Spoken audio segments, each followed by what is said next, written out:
Tega se je pa res vredno veseliti. In zdaj sem pozabil, kaj moram povedati. Ok, 3, 4, zdaj.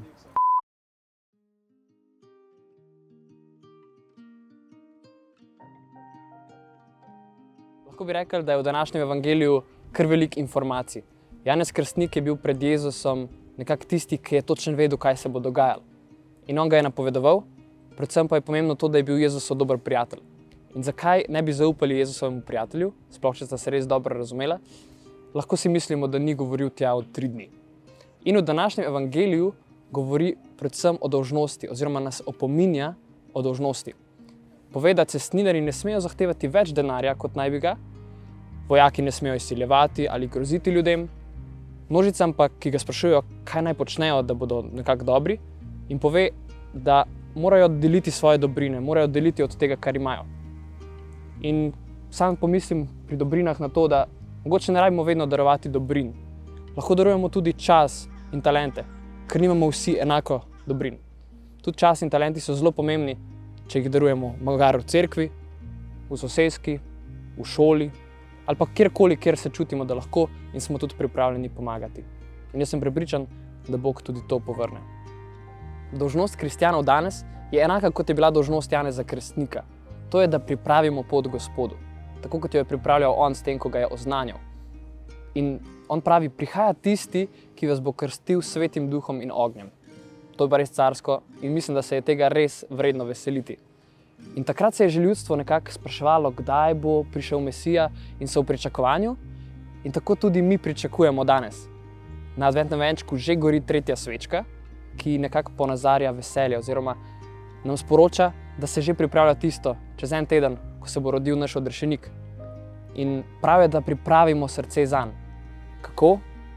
Najprej pri sebi, da mu pripravimo pot, da se lahko rodi v nas in tudi živi potem kar do naslednjega božiča, potem pa tudi, da pripravimo druge, ki ga mogoče ne poznajo. Veliko bo že, če nekako zaiskrimo plamen v srcih tistih, ki ga ne poznajo, da se mogoče začnejo vsaj malo spraševati o tem, zakaj zares praznujemo Božič. Pa vam ob tem želim kar obilo blagoslova. Na 3. adventno nedeljo beremo pri bogoslužju odlomek iz Lukovega evangelija, v katerem nastopa sveti Janez Krstnik. Srečamo ga ob reki Jordan, kjer krščuje. K njemu prihajajo različni ljudje in sprašujejo, kaj naj storimo. In Janez jim odgovarja, na nek način jih opominja, nekaterim pove, naj pač ne bodo sebični, naj tisto, kar imajo, delijo z drugimi, druge pa spodbuja, naj se odpovedo kakšnim svojim slabim dejanjem. Tako še posebej opominja cestninarje in pa vojake, ki imajo določeno oblast.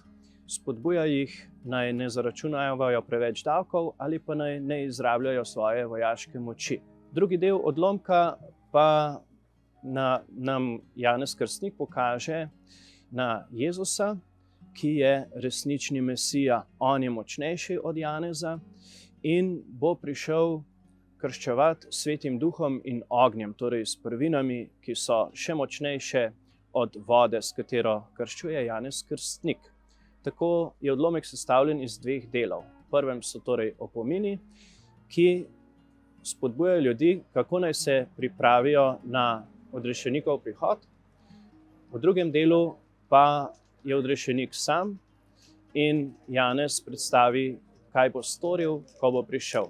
Ko se lahko tudi mi zaustavimo ob tem vprašanju, ki se kar 3-krat pojavi v tem evangelskem odlomku. Kaj naj storimo? Kaj naj storimo? To daje priznanje nam, da smo sploh sposobni kaj narediti. Pravzaprav Bog od nas pričakuje, želi, da bi z njim sodelovali in nas tudi podpira pri naših odločitvah za dobro. Vzemimo recimo, če sem družinski oče, kaj lahko storim, kaj naj storim. Mogoče se bom odpovedal času, ki ga zapravim na svojem mobilnem telefonu, in ga posvetil svoji ženi ali otrokom. In s tem bom na čisto preprost način lahko pripravil svoje srce na Jezusov prihod in bom vlil veliko ljubezni v zelo preproste stvari. Drugo pa, tako kot nas spominja Janez Krstnik na tistega, ki je močnejši od njega, pa tudi močnejši od nas, da se zaupamo Gospodu in da pristopimo v tem adventnem času k dobri sveti spovedi, da nas Jezus s močjo Svetega Duha in z ognjem svoje ljubezni zares notranje prečisti. Oboje pa je potrebno, naša dejavnost in Božja milost.